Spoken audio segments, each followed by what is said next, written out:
Hey everybody, welcome back to this week's layout update.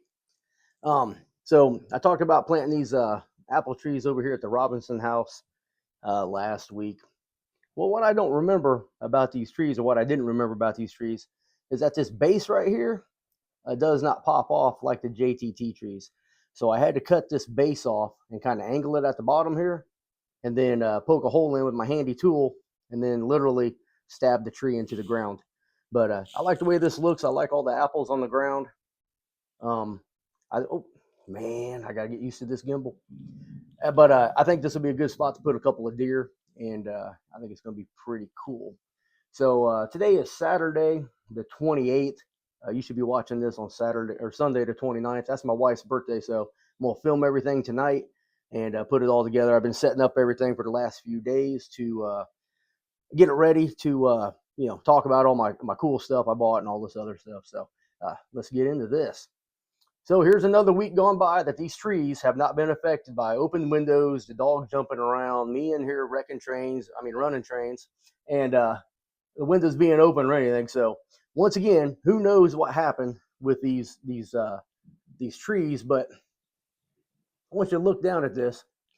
So if you watch the video, these trees were knocked over right here, but this building wasn't moved, and these trees in the back weren't moved. So there was no critters out here. No cats did that or anything else. And I have been doing my best to try to recreate every scenario that I could possibly imagine that would cause these trees to just fall over the way they did. And 3 trees are knocked over. This one was partially over, and this one was partially over here. But everything else was just standing up like normal. So who knows? Who knows? Who knows? All right, let's go ahead and go this way. Still getting used to this gimbal. All right, let's go in here and we'll talk about some cool stuff that I've been buying.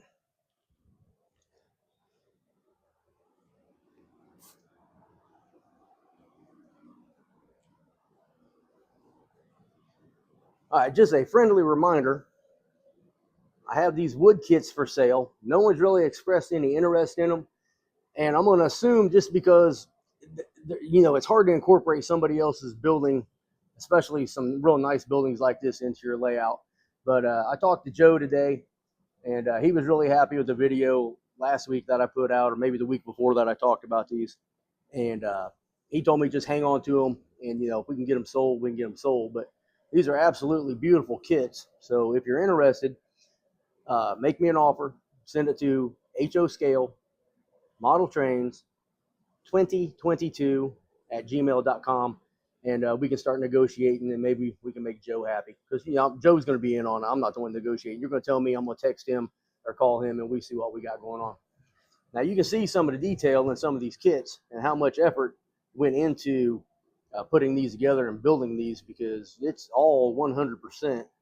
I'm not going to say scratch built, but it's pretty close. It's pretty close, because every single individual beam, support beam, cross member, all that stuff has to be cut. It's being weathered. It's all glued together. It looks absolutely incredible. Here's the interior of the logging business. I guess it's like a lumber company. You take your logger, they cut it down. You see all the stuff inside. I mean, these buildings are cool as hell. I'm half tempted to put this one someplace, but I don't know where I would put it. I got a coal mine scene still to build, so maybe this will be a locomotive shed just specifically for that coal mine, and maybe like a little 040 or 060 or something. I would have to cut this top part out just to make sure it could fit in there a little bit, but it would still look pretty cool though. If I could get this off of the Homisote here, it'd probably be even better. But we'll see what's going on. We'll see what we can come up with. All right, so a couple of things I did not talk about last week. Well, one major thing I didn't talk about last week was the telephone poles. Now, I talked about the telephone poles over on the other side of the layout that I was going to replace with these cheap Bachman telephone poles. I had somebody tell me that, they're cheap, don't worry about them, throw them away. Well, that's part of building the model railroad that I'm doing in my videos, is to take this cheap junk, if you would, air quotes there, and work on them a little bit with minimal effort, and make them look really nice, you know. So I'm going to take those cheap Bachmann telephone poles, or utility poles, if you will, and I'm going to modify them. I'm going to paint 3 or 4 of them or 5 of them because I don't need a whole lot. And I'm going to see what if I can make them look decent. And then I'll tell you about it in the video, and you can tell me what you think. So here we are on the belt line. This is the bridge over McClelland Avenue, and we're in Apple Creek right now. And you see this utility pole, and it's got that pole that sticks out on the side there on the right. This reminds me of a trolley pole. And if you remember from previous videos, the belt line here used to be an interurban, very similar to the Illinois terminal, and they had the trolley pole run. So I found these in a box, and I was like, hey, these are pretty cool. I think these will work out and give you the effect of it used to be a trolley line or interurban. So I got, I don't know, maybe 6 or 7 of them, and I'm going to paint them up, and I might even run wire in a few places, like right here. I think it'd be pretty cool to have wire just, you know, in a couple spots. I got 2 there. I got 1 here by the Whistle Stop Models crossing, elevated crossing gate. And then I switched sides of the track over here and got 3 more. So I think they're looking pretty good. And I know if I string wire up here between these, I'll hit them all the time and tear the hell out of everything. So I can only put the wire in places that my big stupid hands aren't going to be up in the way and tear everything up. Hence, that's why there's no lines on any of the utility poles anywhere else. So I threw a signal up right here, and this will probably be just like a non-automatic block approach or clear signal. And I don't know what other railroad besides the Southern that had these, but I thought it might be kind of a neat little spot to have something there, just to kind of, you know, indicate what the switch is up here, like a switch indication signal maybe. I don't know, just an idea. I use these little cheap signals. I put them places, and I think about it, and I try to, you know, imagine what operations would be like, and mess with them a little bit just to kind of figure things out. And sometimes I figure out that it's not going to work, or it's stupid, and I just don't do it. Or sometimes I'm like, hey, that's a pretty good idea. Let's roll with it. Okay, so I got a few more of these trolley poles over here. I just thought they were kind of a good spot out of the way that would kind of enhance the scene. And once I start working on this area again, I think those are going to work out pretty good. Oh, I forgot to set these up. Oh. So I'm in the process of purchasing signals that will be used over here at the Hudson Branch Junction. And I don't have a name for this junction, so Hudson Branch Junction is probably what it's going to be. This is just an Atlas Type G signal. Sorry I didn't take it out of the box. Kind of forgot about it. And I got 2 of these. One will be on each side of the track. I know I talked a couple of videos ago about putting a signal tower here. But I kind of said, screw it. I'm going to go this way because it's easier, right? Saves a lot of time. So I will have 1 signal around in this area, and I have to fill in this my ditch here. So I'll just cut a piece of styrofoam or a piece of foam and stick in there, and I'll paint it, and I'll have another signal mounted right there. The 3rd signal, which will be a dual head signal, will sit right here in this spot. And I'm going to have it hooked up to a blue point so that when you throw the turnout here, line it for the Hudson branch, that this signal will go to a diverging clear or a medium clear. So it would be red with a green or yellow below it. And Atlas has a signal system that does all this.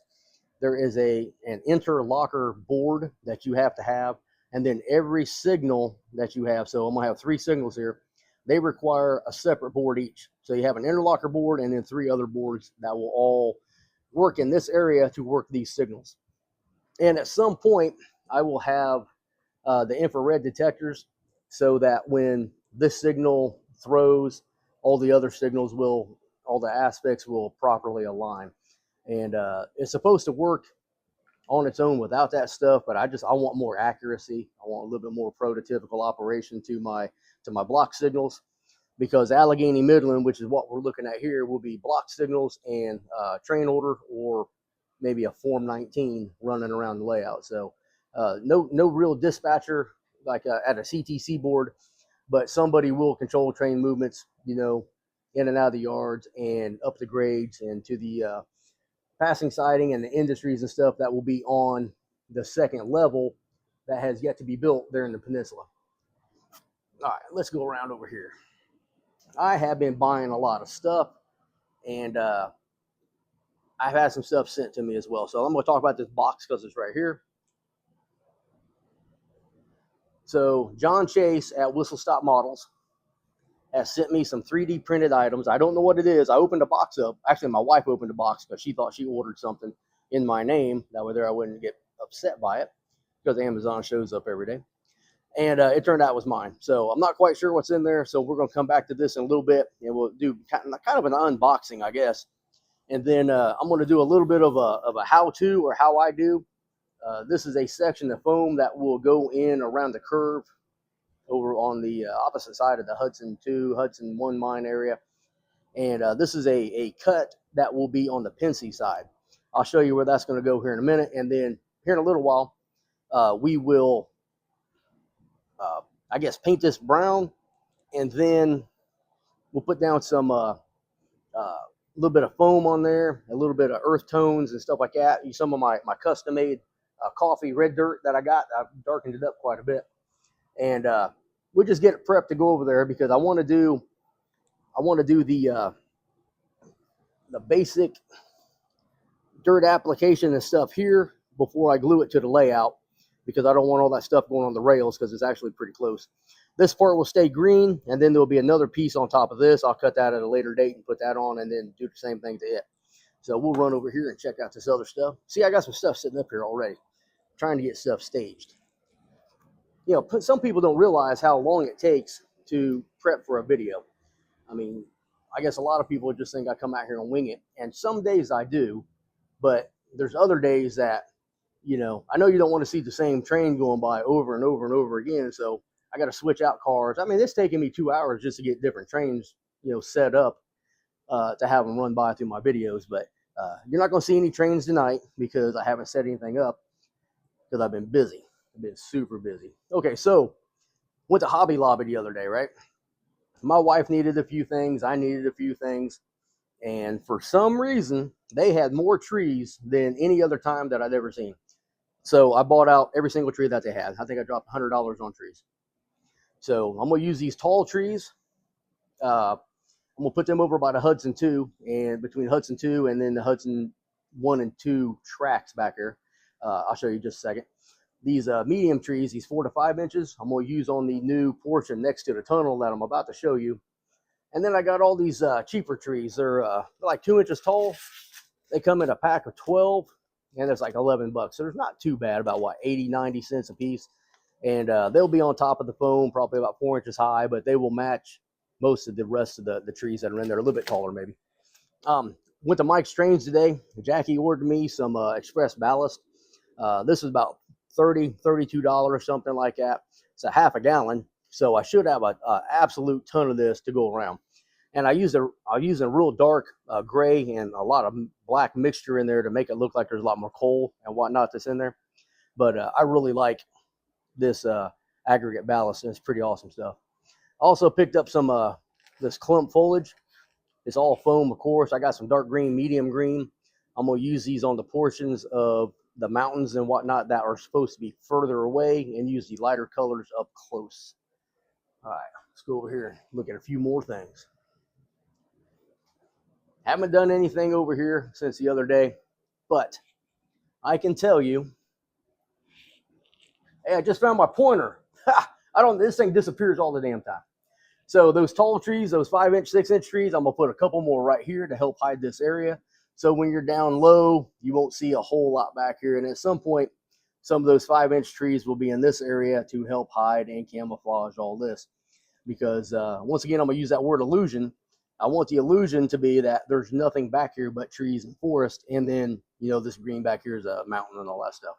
Speaking of mountain, we'll segue right into this. So this whole portion here is all cardboard, laced cardboard, some white foam, a little green foam, and a bunch of the, what's that stuff called? The plaster sheeting, right? So I got it painted green. Most of it looks pretty good. So all that clump foliage I got will start up here at dark green. We'll get down here in the middle. We'll start intermixing a little bit of medium green, and then we'll have the lighter green down here. And then the very bottom, see if I remember how to do this. There we go. This very bottom brown would just be some glue, some dirt glued on there. and then there'll be some ballast mixed with cinder ballast down here for rock, and this scene here will be pretty close to being complete. Now, I always talk about seam blocks and how I want to be able to take the down low shot and not have the coal mine be the focus point. I want to be able to see the stuff in the front and all that. And I screwed up. I came over here the other day. I've been working on this scene. Got this new tunnel portal I just made. I'm kind of laying stuff out, trying to figure out what I want to do. And then I realized you can see all of this from this side of the layout. There's no seam blockage whatsoever right here. And I was like, it's just going to have to be that way, I guess. When you still get down low, you can kind of, avoid it. You come around and get some good shots. I mean, it's still going to be in the background, but I guess it doesn't look that bad. But we'll have to see. I've been talking about building this removable tunnel here, right, as part of this mountain scene, this ridge, and I've totally changed my mind on that. What I'm going to end up doing is something like this. I'm going to stack up about 4 pieces of this 2-inch foam. I'm going to get it to the right height. It's going to come around here in the front to finish off the seam of this tunnel portal. This side will be about 4 pieces high as well, and only be about this far back. All the rest of it will be cardboard and lacing and plaster and all that stuff. And then this way here, I don't have to worry about anything removable, but this will be open, but it'll be camouflaged by all the trees around there, and you won't be able to see the gap so much. Very similar to the tree tunnel I got over here. So you can't really tell that that's the tree tunnel from this angle, and that's what I'm going to do. I think that's a whole lot easier, and it makes a whole lot more sense than trying to make something removable just because the tracks are going through there. Now, it will be a pain in the butt if anything derails on the Allegheny Midland here, trying to recover those cars, because this spot here is very difficult to get into. So I will have to have a ladder or something to be able to get up and reach over all of this with. But if I have good track and you have good train handling, there shouldn't be too much of a problem. Let me see if I can reach this. Oh, almost. Oh, I can't quite get it. All right, so we'll duck underneath. This is going to suck too. I hurt my back the other day. It's difficult to walk and breathe right now, so just bear with me. If I cry a little bit, don't laugh. Well, you can laugh a little bit because I'll probably laugh too. Oh, hey, Seuss, that hurt. My God. Whew. Flick this slide on. So this piece, this open area right here is where that piece of green foam that I'm going to put some dirt on and stuff, that's where this is going to go. I've been working on this area, so I planted some more trees. I like this angle. And if you go to the community side of my YouTube channel, you can see where I built this tunnel portal. And I like this. This is custom made. It's not a kit. This is some like 1/4 inch Luan, 3/32 Luan or something like that. All it is plywood. You can see the plywood on the back here. What I did was I cut all this stuff out, of course, glued it all together. This is mostly scrap. This actually is all scrap, 100% scrap. This is just a piece that I ripped off for, had something to do with the cabinets. I needed some spacers for the cabinets or something. This is, like I said, just some stuff I just found on the floor out in the garage. I went through and I did a very dirty brown and black wash. I tried to make sure that the grain of the wood was going up and down so it would fit in better with the idea that water rolls down it, so the wash would get into the grain. But I got, drawing stuff out, and I didn't do it as well as what I thought it would. So all this grain here was going, left and right, and this one here is going up and down. But, sometimes you don't pay attention to what you're doing. You're just drawing and cutting, and next thing you know, it happens. But it's not really noticeable on this side. One thing you want to remember when you're weathering like a tunnel portal or a building or something like that, you think about the rain and how the rain washes down. Look at some prototype pictures. You got all the exhaust from the steam locomotives or the diesels going up, so you got a lot dark up here. Really dark up in this area where it catches. The seams will catch a little extra. I think I used just a little bit of like olive drab green here and here. a couple of little spots kind of looking like algae. And I did a very light coat of olive green on the bottom here coming up because of the water splashing down and going back on there onto the concrete. So I think when I put this into the foam, it's going to look really good. I'm really happy with this. And if you're wondering how long it took me to do this, it literally took me 3 hours, if even that, because I've made a bunch of these before. I just started cutting. I used probably a Woodland Scenics tonal portal just to make sure my dimensions were good and my height here was good. So I got plenty of height here, even with the road bed up, a quarter of an inch and the rail on top of that. And it should, easily uh, accommodate double stack cars. But I will do a check before I put all that together and make it permanent. So stick this back over here.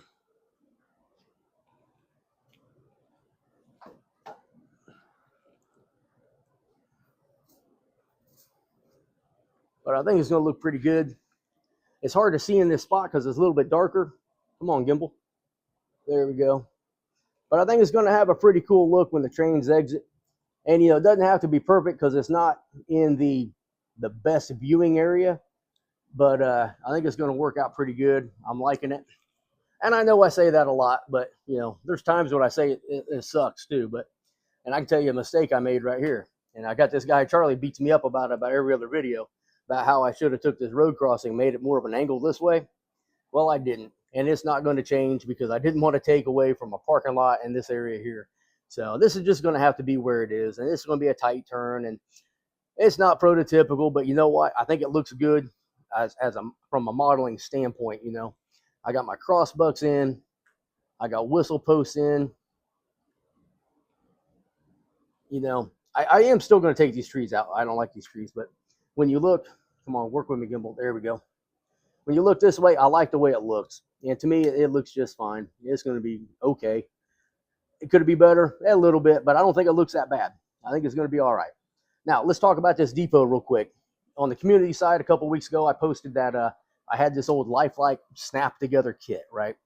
Well, this is it. And if you go over there and look, you can see what this looked like. I can't remember what the name of the depot was, but I got a picture of the kit itself and then what I did to it. But I realized the other day this doesn't have a chimney on it. So it's going to have to get a chimney. And then the way they designed this was there's a big gap between the wall and the roof. So if I put lights in there, all the lights are going to shine out here and it's going to look like crap. So at some point I got to take this roof back off and it snaps together so it won't be that big of a deal. And then I'll put my lights in, but I got to seal it up somehow. So I might be able to use something simple like some black duct tape just to hide that, that area. Or I'll just cut some styrene in and glue that in. Well, I've been talking for 23 minutes yet, and we haven't even started working on any ground scenery. So I was talking to Dwight the other day, and if you're familiar with my videos, he's my nemesis, but he's also my best friend. So he got on me a little bit about I need to finish some projects. So the F7s, I put these on hold for a while because I got aggravated with them. But I'm going to start working on these again. So if you remember, well, if you haven't watched the video, go watch them. They're pretty good. But this 259 gave me fits because I went to put these windows in, and these are the window frames that are made for the windows. And I put the window frames in, but the windshields did not fit. I'm pretty hot about it. And then the windows here on the side of the cab did not fit either. It looked like crap. And somehow the glue, I don't know how the glue got on there, but the glue got on there and screwed up the window. So I got pissed off and I took them all out. But things happen, but they still look pretty good. I need to take my B unit, which I have around here someplace, and I got to put the diaphragms in, and I got MU cables to put on here. It probably take me 2 hours to finish these up, and they're all dummies for right now. But at some point, they'll probably get power. And they're old Atherton Blue Box, and you're probably wondering why I use Atherton Blue Box. Well, because Alan McClellan had the equivalent of an Atherton Blue Box. They're probably Varney F7s that he used. So I went with the Blue Box just to try to, honor him. And I was working on these last year on the second anniversary of his passing with the idea of getting them finished before late October. But I just didn't do it. But I think they look really good. And I'll throw that B unit up there, and it looks even better. Hang on. Now, you have to admit, that looks tight. That is sweet. That is sweet. Now, the Allegheny Midland did not have, or not Allegheny Midland, goodness. The Virginia and Ohio did not have F7B units, but they had F3B units. So there's a story here. So one of the F7 or the F3B units was wrecked, and they rebuilt it as an F7. So it was numbered 266, which I think is one number or two numbers above the last F7. So that was my story. I'm sticking to it. If I could just get my story down, I quit saying F7 instead of F3 and vice versa. But these are all been detailed up. So head over to the playlist, and you can check out all the current episodes of the F7 build. All right, so let's go ahead and we'll get over here and get set up, and we'll do a little bit of scenery, a little bit of how-to scenery, and then we'll go through this box of stuff and see what we got. And just for the people who want to see a train running, I'll put something going around the tracks. So don't be upset if it's the same coal train you've seen 100 times, because that's about the only thing I got on the main line right now. So stand by. All right. So I was at Mike's Trains a little while ago, and the last 2 or 3 times I've been over there, I've had somebody come up to me who recognized me, and I absolutely love that. It is the coolest thing to know that people watch my videos and know who I am, and actually like me enough, I guess, if that makes sense, to come over and say hello. So if you ever see me out, please stop by and say hello, shake my hand, whatever you want to do. I'm a decent guy. I'll talk to you for quite a bit. So be mindful, if you're in a hurry, you probably won't get to where you're going on time. So this box came from John Chase at Whistle Stop Models. Go check them out at whistlestopmodels.com. If you got any questions, go to whistlestopmodels@gmail.com and shoot John an email. Great guy. One of only a handful of people that wished me a happy birthday. I kind of thought I would get more last week, but sometimes it's a little humbling. So let's see what we got here. Okay, we got some stuff here for like a freight warehouse. This looks like a hand truck and some acetylene bottles. So that's pretty cool. These little details, a lot of these little details make a huge difference when you're building a scene. All right, let's see what we got here. Okay, I think this is part of the a ramp, and hang on. Let's see here. Rail to truck. That might be part of the rail to truck thing. It might be a scale. It looks like a scale. So he had a stone, like a ballast, like stone aggregate type place that he was talking about sending me some stuff before. Yeah, I think that's part of it. Yep, sure is. Oh, check out that truck. That's pretty cool. So this is all part of a scene. This is going to be a scale. Truck will sit on top to get weighed, and then there should be some more stuff there that loads the truck. And let's see what else we got. Now, if you've never dealt with these 3D models, they're fun. They're fun. I really enjoy putting these together and building them and all that. So yeah, that's what it is, like an office trailer and an outhouse.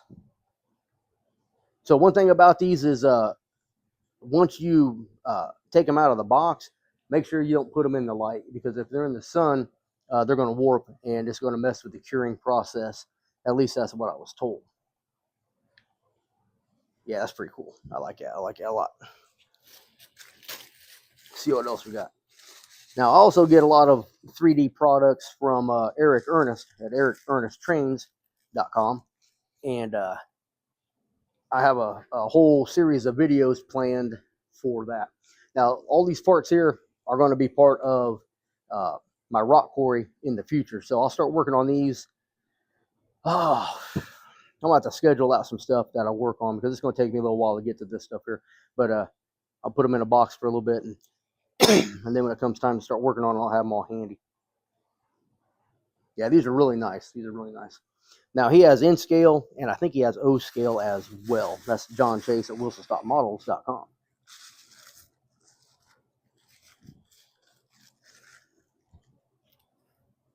Oh, there we go. Another little building, support building.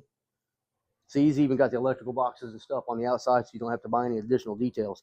I'm telling you, man, 3D printing, I was telling my wife years ago I wanted to get into it, but I couldn't figure out the design phase of it. I guess, my son told me to use Blender, and everybody I've talked to about Blender, they said it's the hardest thing to learn. So he told me wrong, but he has a CAD degree, so he thought it was really easy. Oh, there we got a little bobcat. That's pretty cool. Not quite my era, but I'll paint that up, and that'll go someplace doing something. So when I have something that's not in my era, I usually set it off to the side, and when I put like some SD70s or something on the layout, I used a more modern stuff to create that scene. Looks like we got a bunch of pallets. Now I got a warehouse that I'm getting ready to put together here soon. So all these pallets can be painted up and stacked up in the corner or something like that on the loading dock. That'd be pretty cool. Once again, little details make a scene. I don't know what you're saying, Rob. You don't have that much detail in any of your scenes. Well, yeah, you're right. But I'm getting there. Oh, sweet. So this excites me. And I'm going to tell you why. Because I got my little park scene on the other side of the layout with my like World War II veteran memorial and stuff like that. So these will be pretty cool. So I'll paint these up. And then I also have Lover's Leaf up there on top of a hill that'll probably get a couple of these, maybe a couple trash cans and stuff too. That's pretty sweet. Thank you, John. I appreciate all this stuff. So I hope I can do a good job putting the models together. Yeah, this is part of the aggregate kit. So a lot of times you'll see like these giant Lego blocks is what I call them, and they'll have them set up, and they'll have like different types of stone. They have pea gravel here. They have river rock here. Some bigger riprap here. Maybe some sand in this one, and some fill dirt in this one here. So that's pretty cool. This stuff is pretty nice. I like it all. And John always does a real good job packing everything up. And that's always a plus when you know that the post office literally just slings stuff around. And especially if it says Fragile on the side, they think that's Italian for throw it as hard as you can into a truck. And I just had a conversation with the lady at the post office about this the other day, and we were laughing about it. And she was a post office employee, and she said, yeah, it usually happens. So I don't know why people would do something like that, treat other people's, products and items and whatnot so rough, but it happens all the time. So once again, you're going to see this a lot. You've probably seen it 3 or 4 times already, especially between the cuts and the videos. Anytime there's a break, I usually throw this out there. You've probably seen Mike trains a couple of times as well. And you're probably going to see a lot more of it because, John and Jackie are friends of mine. They take good care of me. I talk about them all the time. That's my hobby shop of choice. Technically, it's the only one I got, but I go to them because I like them. I don't order off the internet as much because I'd rather give them my business, and I know they're going to take care of me in the long run. All right, let's set this up here. All right. I'm going to pause it for just a second. All right, so things you'll need. I have a gallon of Elmer's glue. I just put it in a paper plate. All right. I got my brown paint. I think you can see everything. Make sure you can see everything. Yep, got my brown paint there to the left.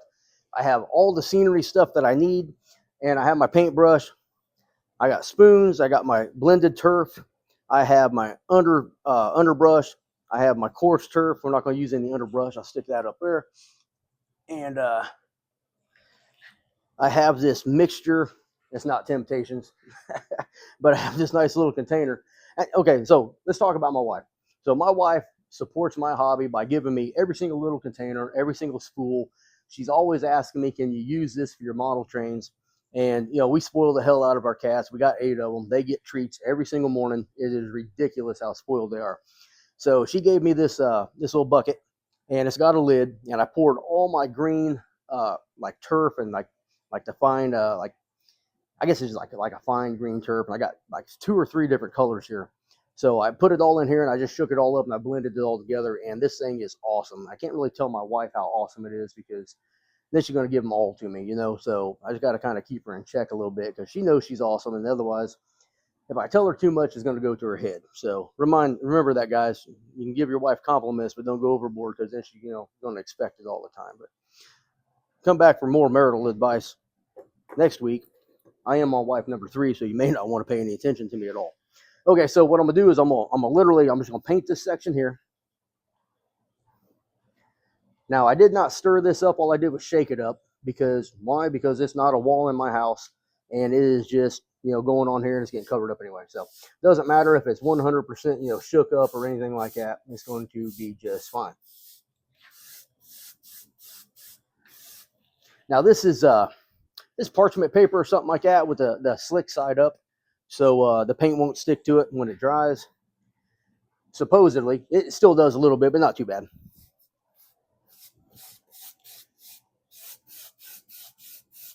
All right. Now, technically, you could go through with your dirt right now and dump it on there, but I want to put it on there a little bit more securely. The last couple of times I did this with just the paint on there, it kind of fell off a lot, and I had a big trail of it like along this paint line, and I had to clean all that up, and there was a little bit of not really a pain in the butt, but I could have done it a little bit better, so that's what I did. Because a lot of when you put your dirt on there and it gets a little wet and it gets some glue in there, it clumps up a little bit. So I basically just made underbrush out of this stuff here. So when I put my trees and stuff on, I'll take all this residue and I'll just dump it in between the trees. I'll squirt it and glue it down, and all the trees will surround it. You won't even see it, but it gets used because I don't like to waste anything. Because when you waste, you got to spend money to replace. There you go. All right, so I'm just going to go over this again with some white glue.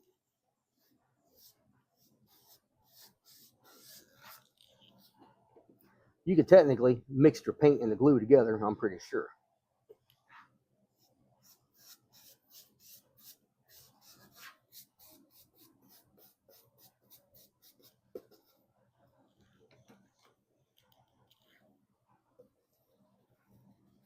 Make sure it's thick enough.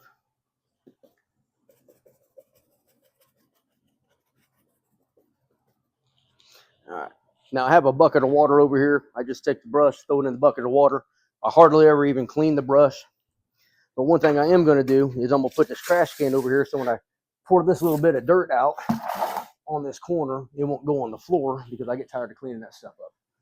Now this is a pretty long video, so hope you all are still watching. If not, you can just watch over time because it ain't going anywhere. And I hope my mic is working pretty good. Let me see. Here we go. So this is a little scooper I got. I take a lot of protein shakes and stuff like that. This is my protein shake scoop. So I save these, and they're pretty handy to have. So I'll start off with about a half a scoop, and I'll just start. Make sure you can see over there. Yeah, I'll just start over here. I just tap it. I tap it at the top because when it lands on the top, it will roll down the hill on its own, and then we'll go from there.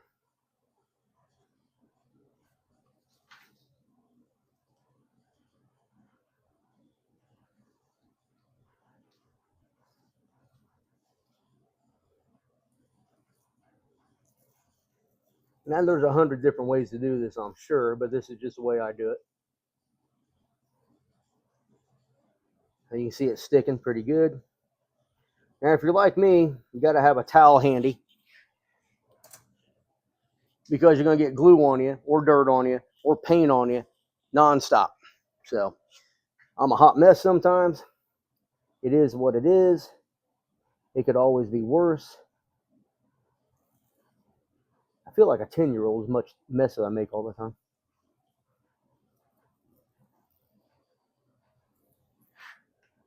And it doesn't have to be perfect. You don't have to cover every inch with, a quarter inch of dirt because the brown blends in with the dirt that you throw on there. So if it's a little thin, it's just fine.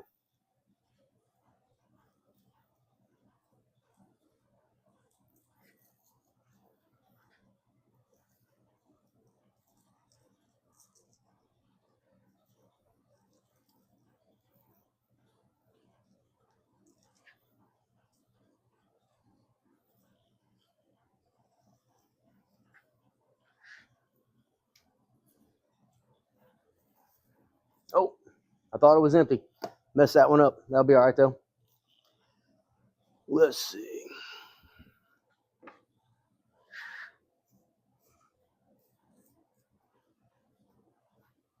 A piece of metal in there. I wonder what that is.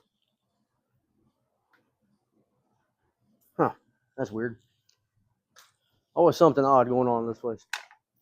All right, so this is my favorite spoon to use.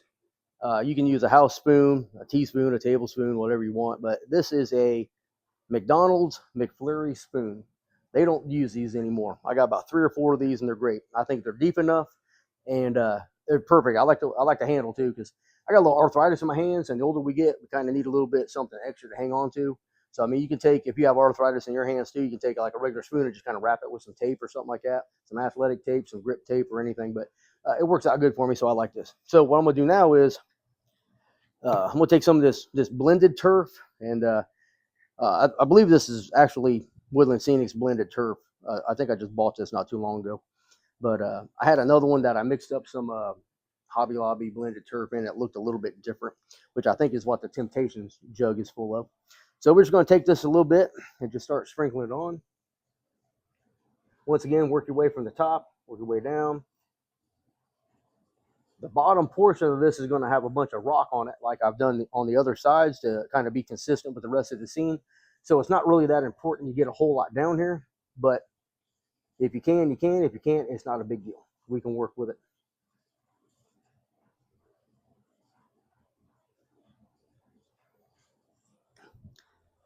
So I was talking to Brandon Scholl, I believe his name was. Saw him at Mike's Trains a couple weeks ago. He's a subscriber to the channel.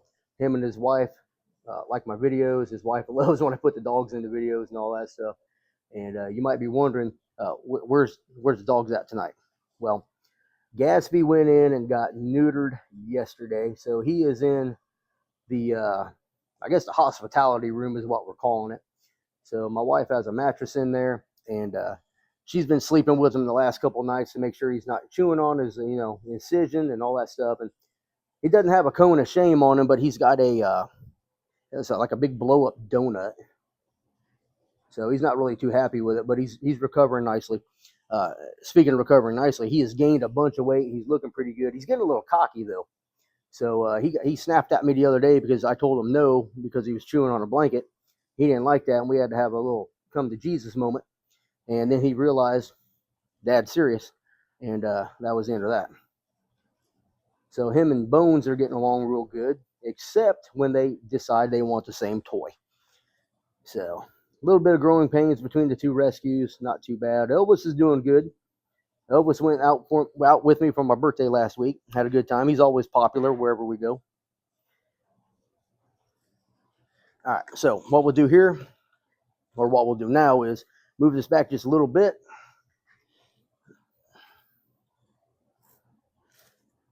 And I'll clean all this up.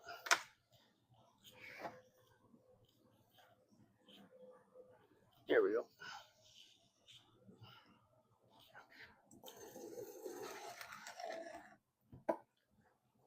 I don't like to waste anything. And is it really wasted if you can use it again? No. It's not quite the same consistency. It's got paint in it and everything, but you can always sift it out if you want to get technical. Or you want to try to reuse it again in the same situation. But this is all going in the woods, and it'll be just fine. All right, not too shabby. You see I got a nice little mixture in there. That'll be, ground foam underneath trees and stuff like that. It'll be just fine. So you can easily get all these little chunks out of it by taking your grater or your strainer, whatever it's called. My wife's been looking for this for 3 months. It's great. I have no idea I have it. So you can put it in here and literally just use your fingers to rub it out and get all those chunks out of it. So no big deal at all. My wife's looking for a lot of stuff that's been missing lately, and it's all out here. My wife's birthday is tomorrow. I'm looking forward to celebrating her 40th again. And she is something else. All I can say is, after 14, 15 years of being together, sometimes it's a pain in the butt. But, I mean, honestly, I wouldn't know what to do without her. Because I'm a pain in the butt, too. So, I mean, guys, you just got to remember, you're a pain in the butt. When she's a pain in the butt, she's got to remember you're a pain in the butt, vice versa. And just y'all get along and never go to bed angry. So I'm going to take my Woodland Scenic cement and I'm going to squirt this down. It doesn't matter if it runs and it kind of messes up your smooth finish because we're not done yet, but at the same time, water runs down, so if it runs down, you're going to be just fine. So I don't put it on too heavy. Now, Woodland Scenic Cement is supposed to have a wetting agent in there. I don't think it works as good on its own compared to squirting this with some wet water before, but for this application, it doesn't really matter that much.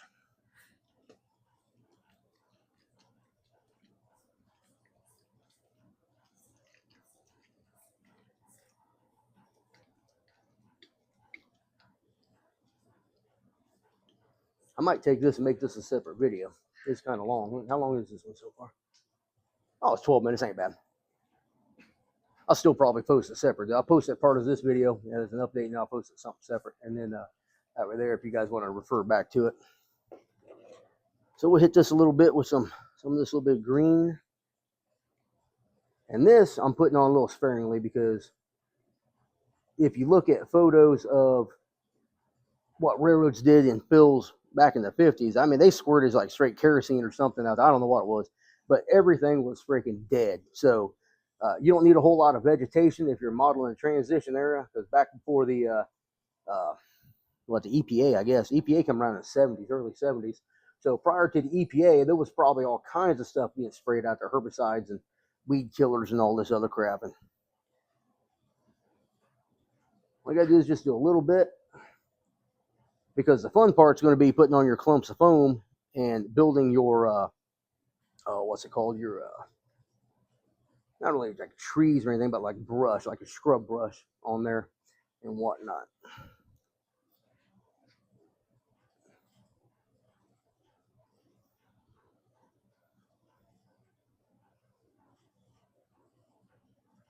And once again, I'm going to have rock along the bottom, so I don't need to worry about it being too far down. And this stuff actually goes a long way, so if you don't have a whole lot, you can probably still get quite a bit finished. Now, I'm not going to worry about this section on the end because this is going to be a like a small like water runoff, so it'd be rock all the way stacked all the way up to the top here.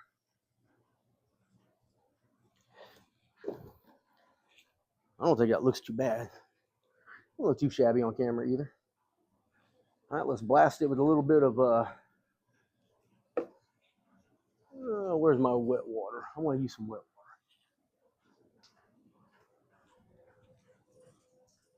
Let's see if I have some. I should. There it is.